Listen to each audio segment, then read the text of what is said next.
트럼프 재집권 쪽으로 가고 있는 겁니다, 지금요. 거의 뭐 정해진 것 같은데 그렇다면 앞으로 미국과 북한과의 관계는 어떻게 된다고 봐야 됩니까? 우리로서는 이게 굉장한 관심사인데요.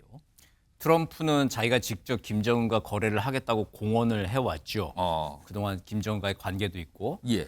그런데 지금 달라진 게 김정은 변수가 좀 달라진 겁니다. 이게. 김정은 변수가 달라졌다. 그렇죠. 예. 그 과거에 이제 2017년까지도 굉장히 북미 관계가 안 좋았죠. 험악한 거 기억하실 예. 겁니다.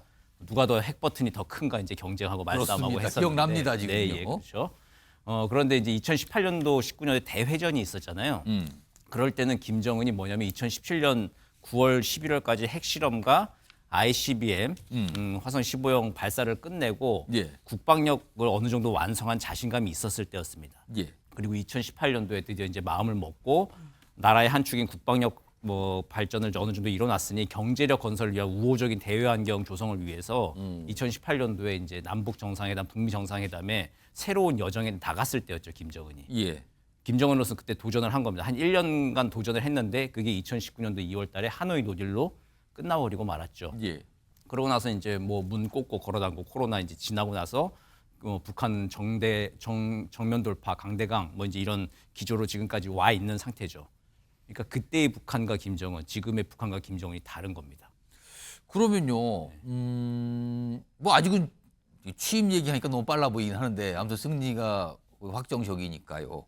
다시 이제 재집권입니다. 두 번째 대통령, 연임은 아니지만 한번 건너뛰면서 대통령이 되는 건데 그렇다면 트럼프 후보가 대통령으로 다시 재집권해서 여러 가지 이제 정책을 펼 텐데 2018년, 북한과 관련해서는 2018년과 같은 어떤 협상을 하고 만나고 하는 상황이 또 온다고 봐야 됩니까? 아니면 그때와는 사뭇 달라질 걸로 봐야 됩니까? 일단은 얘기한 걸 공언한 대로 한다면은 그 대북 어프로치, 대북 접근을 할 가능성이 좀 높아 보이죠.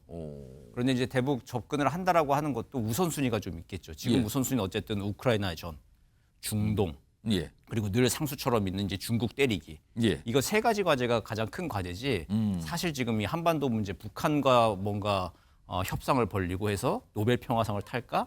이제 이런 거는 2018년도하고는 트럼프한테도 유인이 조금 그럼 다른. 지금은 후순위라는 겁니까? 아까 말씀드렸지만 우크라이나 전쟁 상황, 그다음에 중동 사태가 있고요. 중국과 관련된 문제 이런 게 먼저지 북한은 그 뒤쪽으로 간다 이 말씀입니까? 예, 그렇죠. 선거 국면에서 늘 나왔고 7월 달에 공화당 정강 정책 발표됐을 때도 북한 비핵화가 빠졌을 뿐만 아니라 한반도가 아예 다 빠졌습니다. 예. 공화당 정강 정책은 아예 더 빠져 있는 그런 상황이었거든요. 예. 그렇기 때문에 이게 특별히 지금 워싱턴에서 바라볼 때 북한 비핵화 문제가 그렇게 급한 문제, 시급한 문제는 아니라고 하는 거는 우리가 좀 알아야 될 주지의 사실입니다. 오늘 이 투표 결과요. 북한 김정은 뭐 외신 뭐 집무실에 다 있겠죠, TV가. 네. 그리고 인터넷으로 보겠죠. 네. 북한 주민들은 못 보게 해도 네. TV 보고 우리 방송도 이 한국의 방송까지 다 볼 거예요, 아마도. 그리고서 트럼프로 기울었구나 이렇게 볼 텐데 김정은 위원장은 지금 트럼프의 승리 쪽으로 기운 이 상황 보고 어떤 생각을 할까요? 상관없다고 생각을 할 겁니다. 상관이 없다고. 예. 지금 북러 밀착 국면이죠. 예. 그리고 어쩌면 이제 우크라이나전을 트럼프가 끝내겠다고 공언을 했는데 예. 언제 어떤 방식으로 끝낼 건가 그게 제일 지금 궁금할 겁니다. 아. 만약 우크라이나전이 어떤 식으로도 그냥 끝내버린다. 조기에 푸틴과 갑자기 트럼프가 협상을 해가지고 좋게 잘 끝난다. 이제 그게 이제 김정은한테는 최악의 시나리오죠. 최악의 시나리오. 예, 별로 얻은 거 없이 그냥 다시 돌아가야 되는 예. 상황이 온다면 그게 아니라 그냥 그 트럼프가 발 빼는 방식으로 우크라이나에서 빠진다. 우크라이나 그러니까, 지원을 안 모르겠다. 한다. 예. 이건 알아서 해라. 우크라이나 이제 알아서 해라 하면 이제 러시아는 더 기세등등 하겠죠. 그러면 이제 그 김정은으로서는 북러 밀착을 더 장기화하고 얻을 것들이 조금 더 많아지게 되는 거겠죠. 그랬을 때는 뭐 대남 대화는 물론 뭐 북미 간 직접 대화에 대한 유인들이 사라지게 되는 거기 때문에 오히려 이제 그 우크라이나 자기랑 어떻게 뭐 친서를 주고 받느냐 이거보다도 우크라이나 전쟁을 지금 트럼프가 어떻게 푸틴하고 얘기할지 그걸 지금 아마 가장 궁금해할 거고 아마 뭐 지금 상황에서는 모르겠어요. 이제 기분 좋게 뭐 축전 하나 보낼래 말래 지금 그런 뭐 얘기는 좀 하고 있을 것 같습니다. 축전을 보낼까요? 뭐 보낼 가능성이 좀 있다고 봅니다. 그냥 의례적인 축전은 보낼 수 있겠죠. 축전도 보내고 북한이 예를 들어 뭐 외무성 또는 뭐 여러 가지 기관들이 있어요. 북한도 그런 명의로 트럼프 당선과 관련된 입장을 조만간에 낼까요? 이것도 그렇게 좀 봐야 됩니까? 예, 뭐 조만간 입장을 낼 건데 그 실마리는 지난 한 7월에부터 벌써 나왔습니다. 나와서 공과 사는 구별하라고 얘기를 했었거든요. 공과 사를 구별하라고요? 예, 그러니까 뭐 의례적으로 새로 뭐 대통령이 당선이 모르던 사람도 아니니 예. 축하한다라고 얘기는 하겠지만 이제 공과 사는 이제 구별해야 되는 거고 그 자기들을 향한 이제 대북 적대시 정책 철회 예. 이런 것들 있지 않습니까? 예. 전향적인 자세를 요구하는 것들 예. 그리고 2019년부터 얘기했던 새로운 계산법에 대한 유효 기간이 끝나지 않았다. 뭐 이제 이런 것들을 계속 좀 여러 가지 채널을 통해서 상기시키는 일들은 있을 겁니다.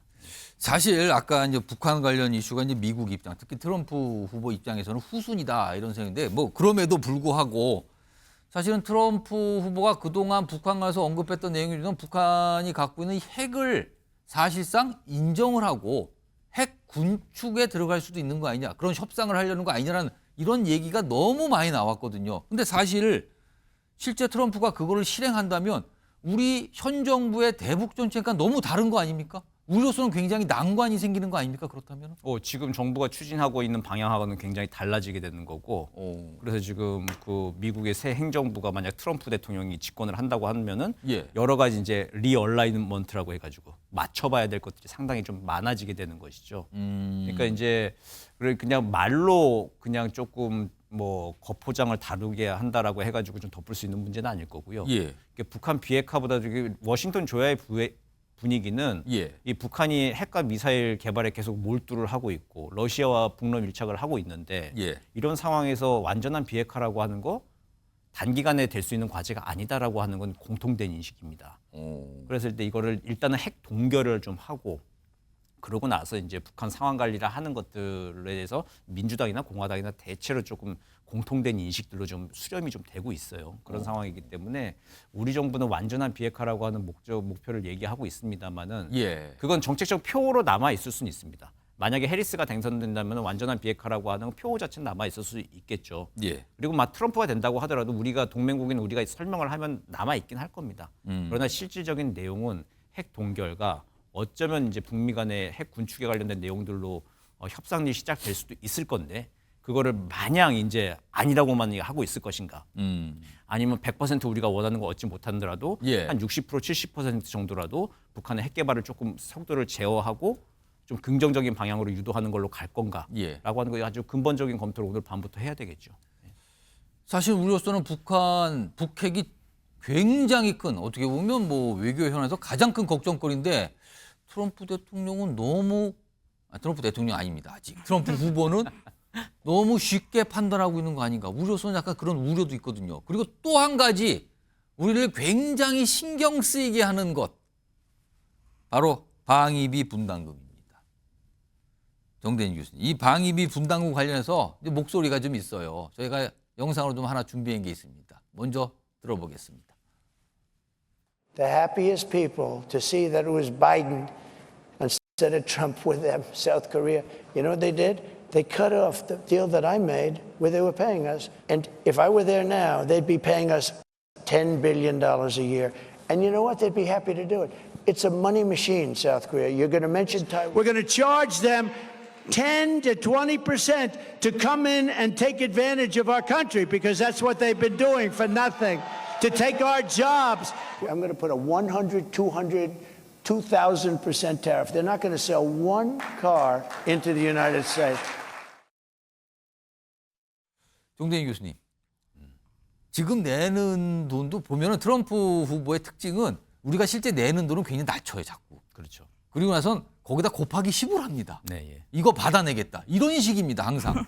이거 방위비 분담금 아빠 이거 더 거세진다고 봐야 되는 겁니까? 그거 당연합니다. 이거 거세질 거고 트럼프 1기 말기 때 우리가 이미 경험을 했었죠. 예. 갑자기 500% 인상한다 그러고 했던 거를 예. 봤던 건데 이제 바이든 행정부가 오면서 그때 협상을 통해 가지고 지금 얼마 전에 방위비 분담금 협정 잘 끝났죠. 그리고 해리스 후보는 한국이 많이 부담하고 있다 이런 건데 트럼프 후보는 완전히 다른 얘기를 자꾸 합니다, 지금요. 그렇죠. 이제 선거 국면에서 어쨌든 거래의 달인이 예. 사람 입장에서는 공을 하나씩 더 붙여가지고 이제 얘기를 하면서 자기는 더 가져올 수 있다라고 하는 것 얘기를 하는 건데 거래의 달인이라고 하는 거에 좀 집중을 할 필요가 있을 겁니다. 오. 그래서 이제 그 주한미군 방위비 분담금을 우리가 지금 뭐 돈이 없어서 못 내는 건 아닌데 그 속도와 증액, 규모 이제 이런 것들이 좀 문제잖아요. 그러니까 네, 엄격히 말하면 한국이 돈이 없어서 그런 건 아니에요. 그렇죠. 네. 여유는 있을 수 있어요. 그러나 이게 올라가는 폭이라는 게 있지 않습니까? 근데 이건 불러도 너무 많이 부르는 거거든요, 지금요. 예, 그 반대로 이제 그렇게 얘기해야 될 게 뭐냐면은 예. 2만 5천 명 혹은 2만 8천 명 정도 있는 주한 미군. 예. 이걸 그럼 미국 본토로 가면 그 주둔 비용을 미국 본토에서 그냥 그대로 또 자기들이 부담을 해야 되는 거예요. 그렇겠죠. 예. 근데 이거를 우리는 지금 평택 미군기지 세계 최대의 미군기지를 예. 지어놓고 여기서 이제 스테이징을 하고 있는 게 전개를 하고 있는 상황에서 예. 이것이 가지고 있는 가치들 있지 않습니까? 아. 지금 선거 국면은 지났으니까 예. 이제는 이제 계산서를 가지고 이야기를 좀 해야 되는 거죠. 그거 이제 부가가치를 좀 상세하고 따지고 해가지고 이게 가지고 있는 가치가 어느 건지를 잘 설득하는 것들이 지금 이제 남은 과제가 될 겁니다.